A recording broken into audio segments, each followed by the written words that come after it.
Hello दोस्तों, स्वागत है आपका सुधीर टेक्निकल। मैं हूं सुधीर सैनी।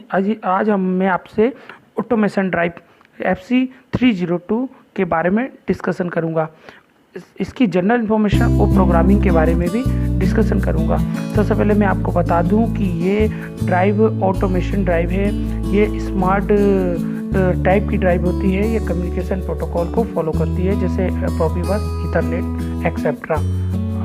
अब हम इसकी वायरिंग डायग्राम के बारे में, कंट्रोल वायरिंग डायग्राम किससे होता है उसके बारे में डिस्कशन करते हैं। इसमें 12 नंबर और 13 नंबर 12 and 13 ये 24 वोल्ट DC आउटपुट के लिए यूज़ होता है। 18 नंबर डिजिटल इनपुट है, 19 नंबर भी डिजिटल इनपुट है, 20 नंबर डिजिटल इनपुट में यूज़ होता है, 27, 29 और 32, 33, 37 ये डिजिटल इनपुट्स में यूज होते हैं। इसमें 18 नंबर स्टार्ट कमांड के लिए यूज करते हैं, स्टार्ट के लिए। और इसके अलावा यहाँ 37 तक जो भी है digital inputs, number of applications के लिए डिजिटल इनपुट एप्लीकेशन यूज होता है। और 61, 68 और 69 RS serial communication, 485 serial communications के यूज होता है। 39, 42 ये एनालॉग 420 मिलियम्स आउटपुट के लिए यूज करते हैं। 50, 53 और 54 ये 420 में 0 to 10 वोल्ट के लिए हम यूज़ करते हैं। 54 और 55 जो है ये 4 to 20 मिलियम्स सिग्नल इनपुट्स के लिए यूज करते हैं। हम इसके पावर टर्मिनल के बारे में डिस्कस कर लेते हैं। L1, L2, L3, 91, 92, 93, 440 सप्लाई के लिए यूज होता है। Motor output UVW 96, 97, 98। Braking resistance जो ब्रेकिंग के लिए यूज होता है 82 और 81 होता है। और इसके अलावा बस लोड शेयरिंग के लिए जो 88, 89 है, बस कनेक्टर 89, 89 नंबर टर्मिनल में यूज होता है। और इसके बाद रिले 1 और रिले 2 है।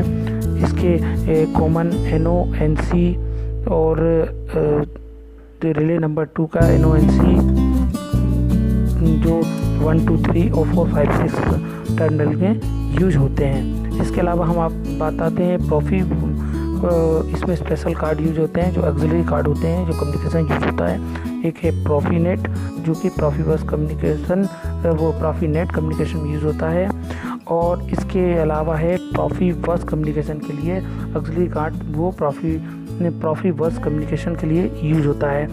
और इसमें जो यहाँ डिप स्विच होते हैं, डिप स्विच से इसकी एड्रेसिंग की जाती है। और ये ऊपर ये है, ये कम्युनिकेशन केबल यहाँ लगेगी प्रेफिक्स की। अब हम यहाँ पे वायरिंग के बारे में समझ लेते हैं। ये PNP मोड के लिए है और ये NPN मोड के लिए है।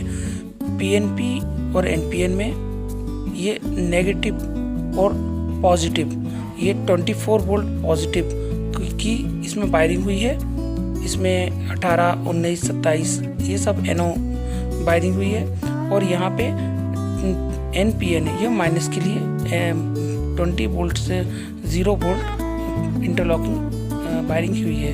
अब यहाँ पे इसको स्टार्ट स्टॉप के लिए वायरिंग है। और इसके लिए ब्रीफ में आपको समझना है तो मेरे लास्ट वीडियो में, वीडियो के नीचे लिंक में जाके आप वीडियो देख सकते हैं। अब हम इसके प्रोग्रामिंग को समझ लेते हैं। सबसे पहले हम स्टेटस में जाएंगे। स्टेटस में इसमें अभी करंट में कितने HP है, कितने वोल्ट, कितने एम्पियर, कितने परसेंट पे है एफिशिएंसी, उस पर कैसे वर्क कर रहा है, रनिंग कंडीशन में ये दिखाई देता है। अब इसके बाद हम क्विक मेन्यू में जाएंगे। क्विक मेन्यू में माय पर्सनल मेन्यू, इसमें माय पर्सनल मेन्यू, इसमें लॉगिंग, मोटर, क्विक सेटअप में यहाँ अप और डाउन की और ओके की के यूज़ से हम इसकी सेटअप के अंदर इंटर हो जाते हैं। अगर ओके की लगाते हैं और तो इसके सेटअप के अंदर इंटर हो जाएंगे। अप डाउन से सेटअप के अप और डाउन पे जाएंगे। जैसे पर्सनल मेन्यू में ये डिस्प्ले कितना क्या 4 लाइन 3 लार्ज कितने % है, कितना डिस्प्ले बताएगा। फ्रीक्वेंसी, लैंग्वेज इंग्लिश यूज़ करना है, कौन सी लैंग्वेज यूज़ करना है वो उसमें बताएगा। अब यहाँ से हम बैक करेंगे। अब इसके बाद माय पर्सनल मेन्यू के बाद क्विक सेटअप में दोबारा इसमें लैंग्वेज दिखाई दे रही है। ये पावर है, कितने वोल्ट, कितने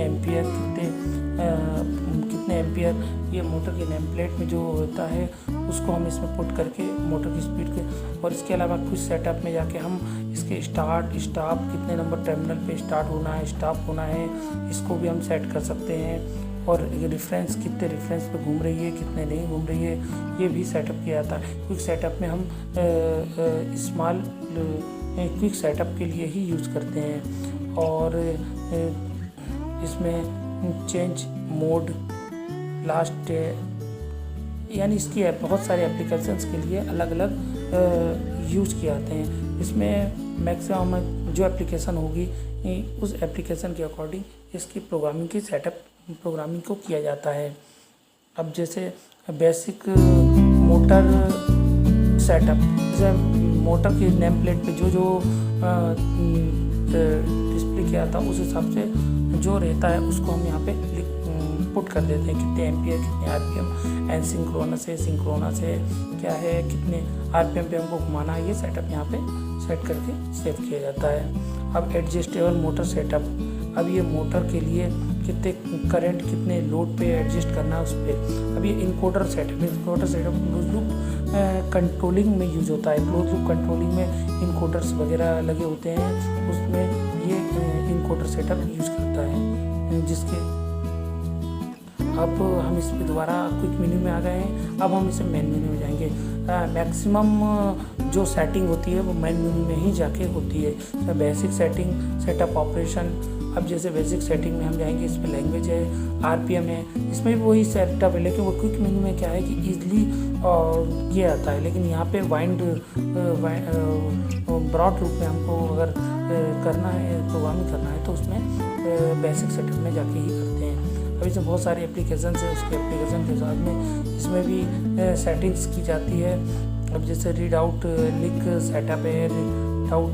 अब यहाँ बैक करें, सबसे पहले अब हम यहाँ पे एलसीपी डिस्प्ले के बारे में ही देख लेते हैं। एलसीपी डिस्प्ले, यहाँ एलसीपी रनिंग मोड पे हमको क्या डिस्प्ले कराना है वो सेटिंग यहाँ पे बताते हैं। मोटर पावर, कितने पावर पे घूम रही है, कितनी फ्रीक्वेंसीज पे घूम रही है, ये सब हमको इसमें जो भी सिलेक्ट करेंगे वो हमको रनिंग मोड पे ड्राइव में दिखाई देगा। अभी उसके बैक जाएंगे एलसीपी।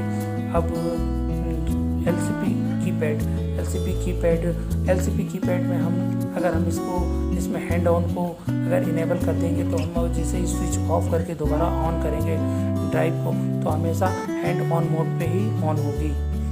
इसको इनेबल करने के बाद हैंड मोड पे ऑन होगी।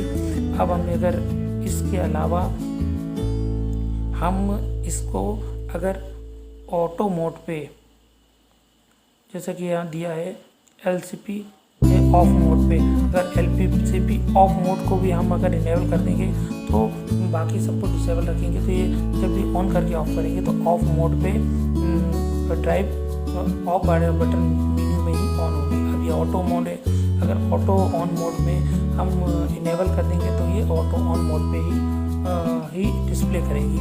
कितने बार पावर अप होके डाउन होके अप होगा। अब ये रीसेट मोड पे भी यही रहेगा, तो ऐसा दिया हुआ है। अब हम ये कॉपी और कॉपी सेव ऑप्शन, ड्राइव को एक कॉपी करके दूसरी ड्राइव में डेटा को कॉपी करने के लिए या एलसीपी से डेटा को डिलीट करना हो या कुछ भी एप्लीकेशन हो उसमें ये कॉपी और सेव ऑप्शन यूज किया जाता है। जैसे ऑल फ्रॉम एलसीपी जितना डेटा है वो ड्राइव में कॉपी करने के लिए ऑल टू एलसीपी, यानी एलसीपी सारा डेटा ड्राइव का एलसीपी में कॉपी करना, और डिलीट ऑल डाटा डिलीट करने के लिए। तो ये सब कॉपी और सेव मेन्यू में यूज किया जाता है।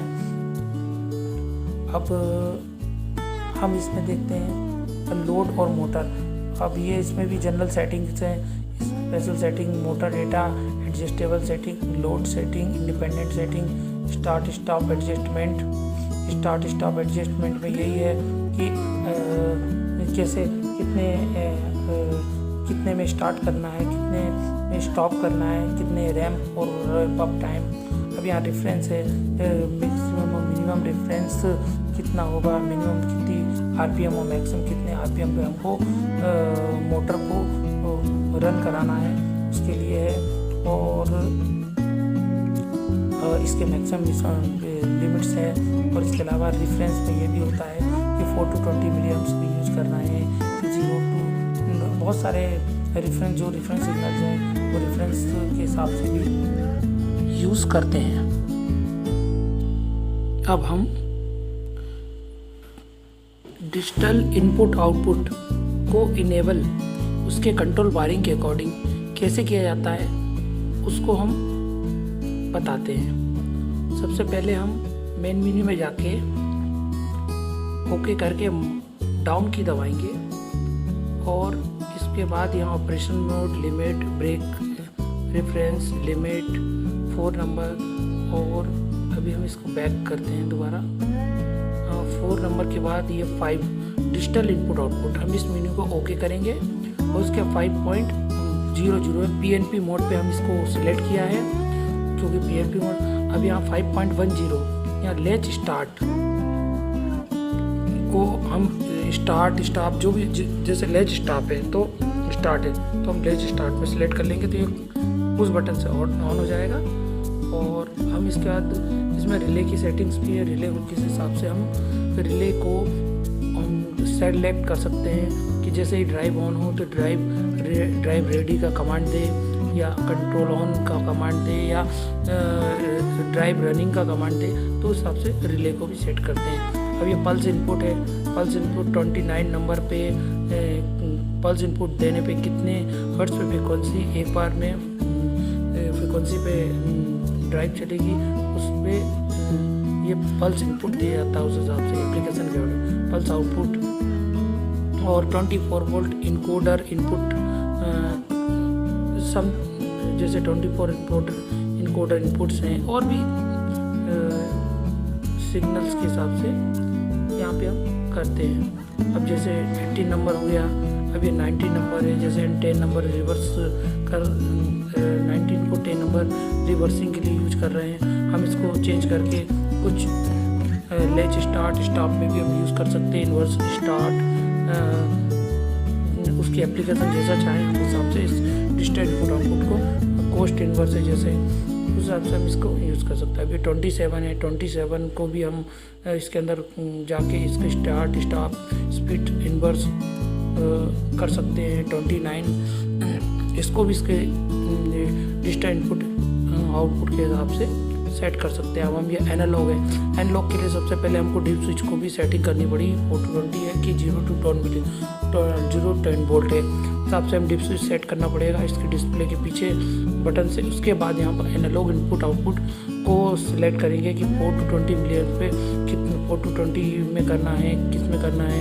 53 नंबर को इनेबल करना है कि 52 नंबर को 54 को इनेबल करना है, 0 to 10 वोल्ट को इनेबल करना है और 4 मिलियन में कितना हर्ट्ज चलनी चाहिए और 20 मिलियन में क्या होना चाहिए। और उसके हिसाब से अब ये 42 नंबर टर्मिनल आउटपुट है, ये क्या करेंगे मैक्सिमम 4 to 20 मिलियम्स कितना क्या आउटपुट जाना चाहिए, ये इसमें सब दिया हुआ है। डिस्प्ले के हिसाब से टॉर्क 4 to 20 मिलियम का टॉर्क के साथ आउटपुट जनरेट होना चाहिए, वो यहाँ से हम सिलेक्ट करते हैं। ये मल्टी फंक्शन होते हैं इसमें बहुत सारे, जिसको हम उसकी एप्लीकेशन के अकॉर्डिंग हम सिलेक्ट करते हैं।